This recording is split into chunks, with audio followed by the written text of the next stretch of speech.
If I use my power, I can even stop you from getting that job, and if you don't like it, just apologize to me."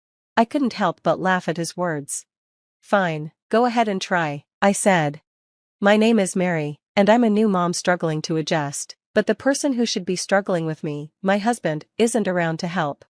To be honest, I didn't fully see who my husband really was until I got pregnant. He's older than me by 6 years and was already a senior employee when we met. At work, he came across as smart, hardworking, calm, and kind.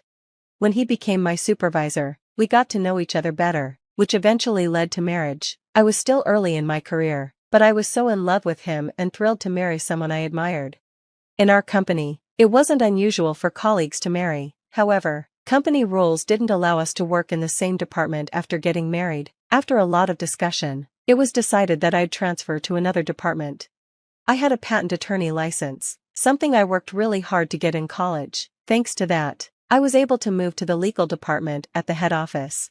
As a new hire, I spent my first year rotating between departments to learn how the company worked. That's how I ended up in the sales department, where my husband worked, but after our marriage, I was moved to legal earlier than planned. 5 years later, I wasn't feeling well and decided to visit the doctor. That's when I found out I was 4 months pregnant. We had been letting nature take its course, so this news made us happy, but as my pregnancy progressed into the second trimester, my morning sickness came back, and I had to take 3 months off work. That's when my husband's true nature came out. "Are you just lying in bed?" he'd ask. "I'm too anemic to stand up," I'd reply. "Then what about dinner? You're asking me to do that now?" When I was working, we shared all the housework equally, but as soon as I had to take leave, he left everything to me, even though I could barely function. "You're home all day, and you don't do a single chore. Can you please stop? You're making me feel worse." "That's not about anemia, that's a mental issue. You're just using your pregnancy as an excuse to be lazy." My husband would sit in the living room, watching TV at full volume, completely ignoring me while I lay in bed. Worse, he would leave the door to my room wide open, letting the noise from the TV flood in on purpose. "Please close the door," I'd ask, loud enough for him to hear, but he never listened. This was when I saw another side of my husband. He would sit in front of the TV, constantly criticizing the people on the screen. "Why is she even on TV? She's so ugly. Wow, look at how fat she is. That guy's got some nerve." He never stopped complaining, and it seemed like that was his way of enjoying TV. Fine, he could say whatever he wanted, but why did he have to keep the door open so I could hear it too? "Close the door, please," I repeated. But he ignored me. Just as before, the TV blared, and his constant grumbling filled the house. I couldn't take it anymore. I got up, shut the door myself, and went back to bed, but before I could even get comfortable, he opened the door again. "Why did you open it?" I snapped. He didn't answer, just kept watching TV as if I wasn't even there. I had reached my limit. I called my parents and explained everything. My mom immediately told me to come home so I could rest and recover. The moment I arrived at my parents' house, I felt like I could finally breathe. It was the perfect place to heal. They made sure I had 3 healthy meals every day, and the house was calm and peaceful. My parents and my 2 younger sisters took care of me like I was fragile. Every day, my sisters would rush home from school to check on me. "How are you feeling?" they'd ask, their concern so genuine it made me tear up. Slowly, my health improved. I even started joining the family for meals in the dining room. "Lunch is ready," my mom said one day. "Thank you," I replied. "Do you mind if I turn on the TV?" "Go ahead," I said with a small smile. We sat together, watching a light-hearted show. My mom chuckled at the comedian on the screen. "This guy is hilarious. Once the baby's born and you're feeling better, we should visit this shopping arcade." Her laughter was so warm and natural that I started crying without realizing it. My mom noticed and looked at me, startled. "Why are you crying?" When I sniffled, my mom grew concerned. "What's wrong? Are you sick?" "No, I'm fine," I said, trying to hold back tears. "Tell me what's wrong," she urged gently. "I don't like living with Nico," I admitted. "Oh," she said, "why?" I opened up and told her everything. She listened quietly, without interrupting. "He keeps opening the door to my room on purpose, even when it's so loud, and when I close it, he just opens it again. He's always complaining about the TV. I want to laugh with him, The way I laugh with you. My mom frowned. That's not good, especially with a baby on the way. I can't stand the thought of him acting like this in front of our child, I said. You need to talk to him, my mom suggested. I don't want to see him anymore, I blurted out.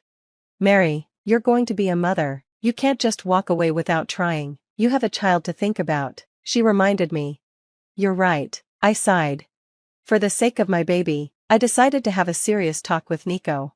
After recovering, I took only 2 months off work and then returned to my job. I also went back to the house I shared with Nico. When I got there, the house was surprisingly clean. It seemed like he had been managing fine on his own, except for one thing, the smell. Is this my pregnancy making me sensitive to smells? I wondered. But when I opened the door to my room, I saw the source of the odor. My room was a disaster zone. Garbage and dirty dishes were scattered everywhere. It was like a dump. Did he eat in here? I thought in disbelief. Just then, Nico came home. What, you're back? He said, looking annoyed. What's all this? I asked, pointing to the mess in my room. What's what? He replied carelessly. My room, why is it like this? Oh, that? It's your punishment for neglecting your chores, not taking care of me, and running off to your parents' house. I stared at him in shock. And by the way, he continued, you've gained weight, don't get any fatter, or I'll divorce you. I couldn't believe what I was hearing. You weren't like this before I got pregnant. Why are you acting this way now?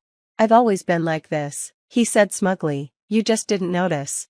If you keep neglecting me, faking sickness, or running back to your parents, I'll punish you again, he added. And what about our child? I asked, desperate to find some reason in him. Huh? The baby, shouldn't we put our child first? He laughed mockingly, you're so stupid. Of course, I come first, the baby comes second. Now, go make dinner. That was the last straw. I'm moving back to my parents' house, I said firmly. Go ahead, he sneered, but you'll just get punished again. It was clear we couldn't have a real conversation. That was when I made my decision. I was done. I was going to divorce him. I went back to my parents' house and told them everything. I never expected things to get this bad, I said. What can I say? He's a twisted jerk, my dad muttered. No, he's a twisted scumbag, my younger sister chimed in. My family's support made me smile for the first time in a while. With their warmth and care, my baby and I were fine. Time passed, and I gave birth to a healthy baby boy. Though I was told I could take a year of parental leave, with my mom's help, I returned to work after just 6 months. I worked hard for my son, determined to provide him with a good life. One day, on my day off, I decided to go back to Nico's house to finalize our divorce. When he saw me, he smirked and waved the divorce papers in front of me. I'm divorcing a fat wife like you. Here's the paperwork, he said, grinning wickedly. Perfect, I said, reaching for the papers. You're faster than I thought. Let's get it done. But before I could take them, he crumpled them up. What are you doing? I asked, annoyed. Wait, listen to me first, he said, looking desperate. What? Look at me. No, you just said you wanted to divorce me. Now let's do it. You won't be able to live without me, he declared. Actually, I've done just fine without you these past 6 months. Life has been peaceful. I'm a salesman, he shouted. So? I bring work to the company. Without me, none of you would even have jobs. Are you serious right now? I asked, rolling my eyes. A company is only as good as its salespeople. You should respect me. Okay, I said, pulling out the divorce papers from my bag. Just sign these. He grabbed for the papers, trying to tear them up. What do you think will happen if you tear them up? I asked calmly, stopping him in his tracks. Then I pulled out a voice recorder and my phone from my bag. I've recorded everything you just said, I told him. He snatched the recorder from my hand, but I didn't flinch. My phone is connected to a colleague, I lied smoothly. Even if you destroy the voice recorder, they've already heard everything, and if you don't sign, I'll help them file a complaint against you in the sales department. I stared at him. So what's it going to be? Sign the papers, or make it worse for yourself? Defeated, he nodded and filled out the divorce papers. I don't want any alimony or child support, just stay away from us, I told him firmly. Fine, he muttered. I grabbed the signed papers and left without looking back. Thanks, Mom, I said into my phone. It's okay, Just head to the city office and get it filed, she replied. I had been on the phone with her the whole time, letting her listen in case anything went wrong. Thankfully, Nico never figured out I was bluffing.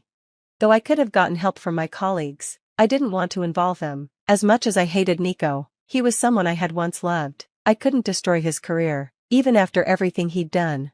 But in the end, his actions made me realize my mercy had been wasted.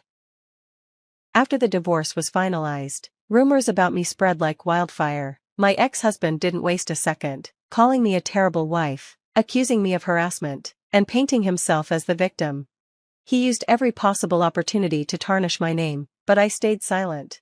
They say mothers are strong women, I reminded myself. For my child's sake, I refused to let his words bring me down. The only mistake I ever made was being blind to the kind of man he was.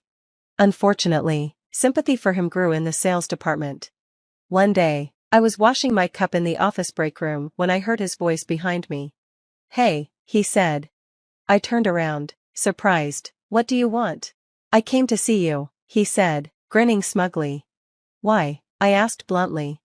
"You're in trouble right now," he said, leaning against the counter. "What trouble?"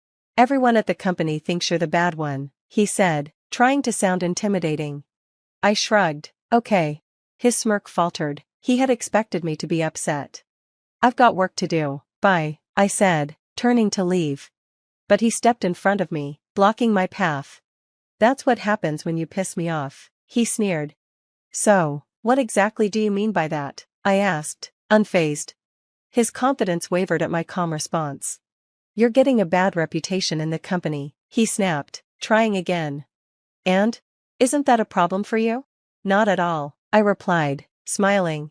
His frustration grew. "If I wanted to, I could use my influence to ruin your career. If you don't like it, just apologize to me." I couldn't help but laugh.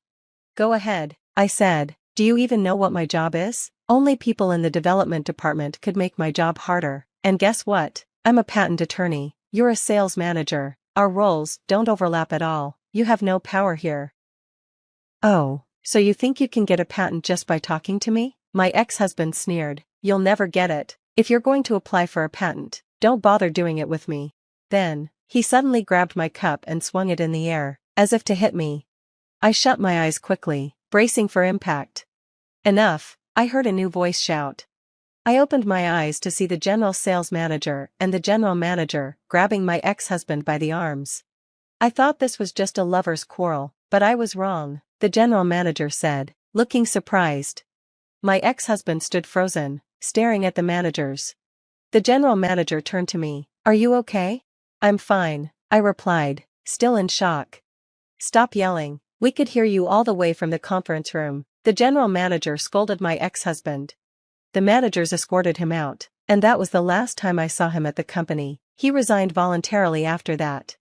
It turned out, the conference room where the managers were holding their regular meeting was right next to the hot water supply room. The managers, including the general manager of sales and the deputy general manager from the legal department, could hear everything. My ex-husband, angry at my calm response, shouted insults, and everyone in the meeting overheard him. His lies about me being a moral harasser and a bad wife were exposed. The tables had turned. He went from making me the villain to being seen as the power-hungry, abusive husband. He couldn't handle it. In the end, the mercy I had shown him was destroyed by his own actions. As for what happened to him after that, I don't know. I'm just glad he's out of my life. The truth always comes out. Now, with my ex-husband gone, my stress is gone too. I'm focusing on working harder and becoming a mother my son can be proud of. As for my ex-husband, looking back, I think everything he did was pointless. But I'm just glad Mary is doing better.